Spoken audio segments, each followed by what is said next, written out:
At exactly 10:47 a.m. on April 3, 2025, in the marble-columned chambers of a House Judiciary subcommittee hearing, Representative Jasmine Crockett rose to deliver what would become one of the most explosive takedowns of a sitting Attorney General in congressional history.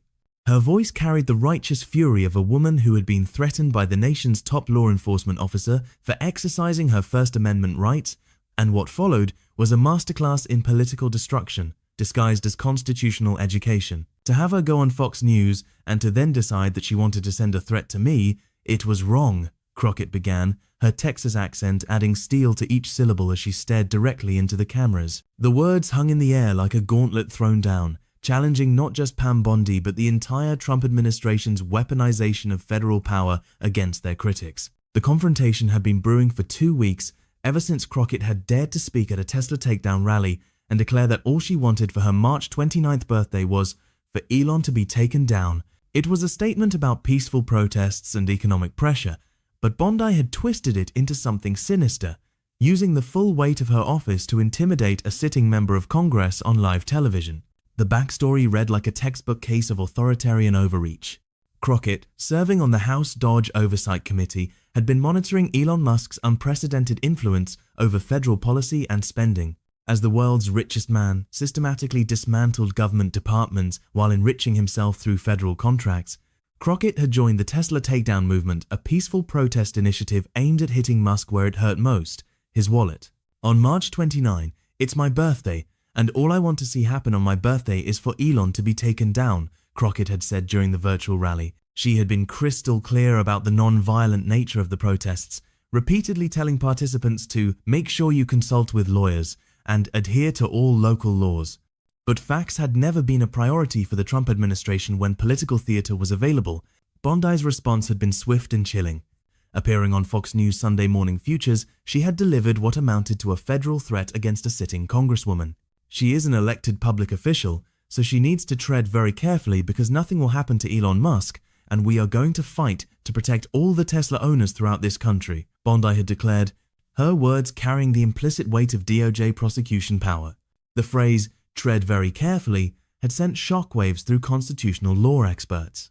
Here was America's Attorney General publicly threatening a member of Congress for exercising her right to free speech and peaceful assembly. It was the kind of authoritarian warning typically associated with dictatorships, not democratic republics founded on the principle of free expression. But Bondi hadn't stopped there. The next day, she had returned to Fox News for another attack, appearing on Sean Hannity to demand that Crockett unequivocally denounce the violence and apologize immediately, not only to all Texans, but to our country, to the American shareholders of Tesla. The demands were absurd. Crockett had never promoted violence and had explicitly called for peaceful protests, but they served their purpose of painting a target on her back. Now, 2 weeks later, Crockett was ready to fight back. And what she delivered in that congressional hearing room was nothing short of a constitutional masterpiece wrapped in a political demolition. She is the highest law enforcement agent in this country, and people are watching, and they are consuming this information, Crockett continued, her voice rising with controlled passion. And they are believing that simply because I decided that I wanted to exercise my right to free speech, which I am not abridged from doing, that she then wanted to then politicize something that should not be politicized. The constitutional education was just beginning. Crockett was methodically dismantling Bondi's abuse of power, explaining to the American people how their Attorney General was using federal authority to intimidate political opposition. But then came the line that would be replayed on every news network and shared millions of times across social media. "I don't like Elon Musk. I'm going to say it 50,000 times." The phrase exploded across the hearing room like a rhetorical bomb. Here was a sitting congresswoman, threatened by the Attorney General for criticizing a billionaire, responding with absolute defiance. She wasn't backing down, she wasn't apologizing, and she sure as hell wasn't going to be intimidated by federal threats.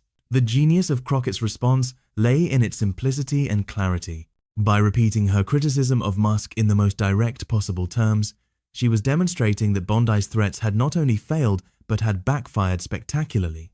The Attorney General's attempt at intimidation had only amplified Crockett's message and given her a national platform to expose the administration's authoritarian tactics. But Crockett wasn't finished. Having established her defiance, she turned to the substance of her criticism, delivering a withering indictment of Musk's corrupting influence over the federal government. "I don't like him. "I don't like that he's going out there and he's firing people," she declared, referring to Musk's role in gutting federal departments. "I think that he's a crook because somehow the rest of us can't sit around and get whatever federal contracts we want. The rest of us can't sit around and get law enforcement and get them somehow ordained as federal law enforcement to protect him. The rest of us can't get our dealerships protected by the federal government." The words, "he's a crook," landed like a thunderclap. Here was a member of Congress on the record calling the world's richest man and Trump's closest advisor a criminal. It was the kind of direct challenge that few politicians had the courage to make, especially after being threatened by the Attorney General. Crockett's analysis was devastating because it was accurate. Musk had indeed received billions in federal contracts, while simultaneously using his position to eliminate government oversight of his companies. He had received federal protection for his businesses, while Tesla dealerships benefited from government resources. Most egregiously, he was using his role in Dodge to fire federal employees who might regulate his business interests. It was corruption on a scale that would have been unimaginable just a few years earlier. The Congresswoman's critique extended beyond Musk to the broader system of inequality he represented. "That is somebody who is operating above the law," she continued, painting a picture of a two-tiered justice system where billionaires enjoyed privileges unavailable to ordinary Americans. The political implications of Crockett's takedown were immediately apparent. Social media erupted with praise for her courage and condemnation of Bondi's authoritarian threats. The hashtag number 50000 times began trending as supporters embraced Crockett's defiant declaration. Video clips of her speech went viral, turning a congressional hearing into a cultural moment. But perhaps most damaging to Bondi was Crockett's strategic pivot to the January 6th pardons. Having established the constitutional principle at stake, Crockett delivered the knockout punch that exposed the administration's hypocrisy on political violence.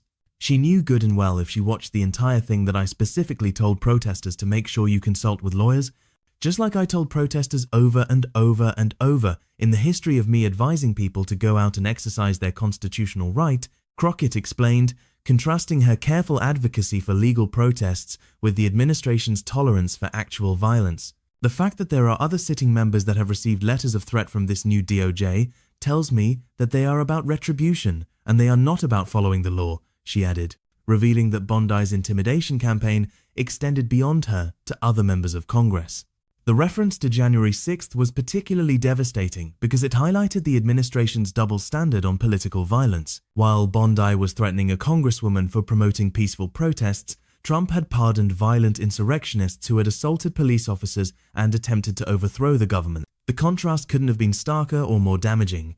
The international implications of the confrontation were profound. Foreign observers watching American democracy were witnessing a sitting attorney general threatening elected officials for exercising free speech rights. It was the kind of behavior typically associated with authoritarian regimes, not the world's oldest constitutional democracy. Legal experts immediately recognized the significance of Crockett's stand.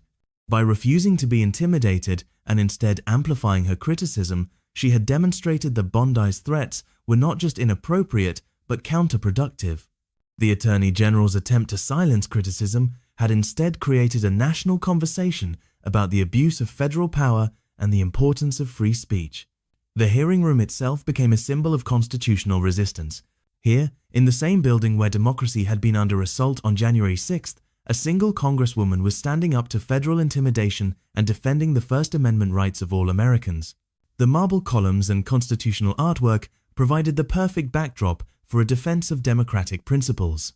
As news of Crockett's takedown spread beyond the hearing room, it became clear that something significant had shifted in American politics.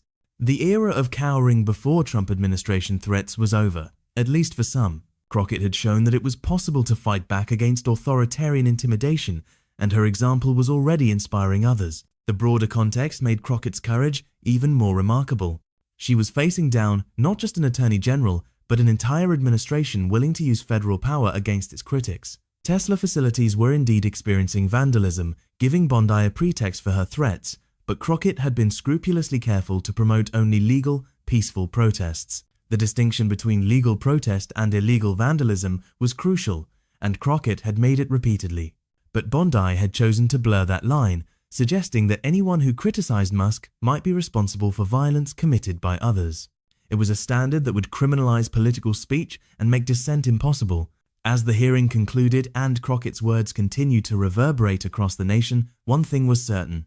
The Attorney General's attempt to intimidate a sitting congresswoman had not only failed, but had created a powerful symbol of resistance to authoritarian overreach. In trying to silence Jasmine Crockett, Pam Bondi had instead amplified her voice and turned her into a national hero for constitutional rights. The lesson was clear. In a democracy, threats from those in power often backfire spectacularly, and sometimes the best response to intimidation is not backing down but fighting back with the truth, the Constitution, and the courage to say exactly what you think 50,000 times if necessary. The day Attorney General Pam Bondi tried to threaten Jasmine Crockett into silence would be remembered as the day she learned that